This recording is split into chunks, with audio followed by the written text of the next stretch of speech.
ஒருவேளை தளபதியை டைரக்டாக அடிக்க முடியலைங்கிறனால இந்த தலை ஃபேன்ஸ் எல்லாம் சேர்ந்து படம் எடுக்கிறங்கிற பேரில் தளபதியை காலி பண்ண பார்க்குறானுங்களோ? இருக்குமோ? பார்ட்டி ஒன்று தொடங்கட்டுமா?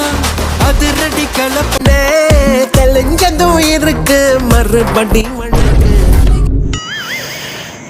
சை கருமம். டெக்னாலஜி இல்லாமையே தளபதி அழகாக தான்றா இருப்பார். டெக்னாலஜிங்கிற பேரில் எதுக்கடா அப்படி போட்டு மூஞ்ச தேய்ச்சி வச்சிருக்கீங்க? அழப்படாதுடா தளபதி ஃபேன்ஸ், அழப்படாது. நம்புவோம், படமாவது நல்லா வரும்னு நம்புவோம். என்னத்த சொல்ல, நாளையெல்லாம் நலம் தானே, நம்பு நம்பு மனமே.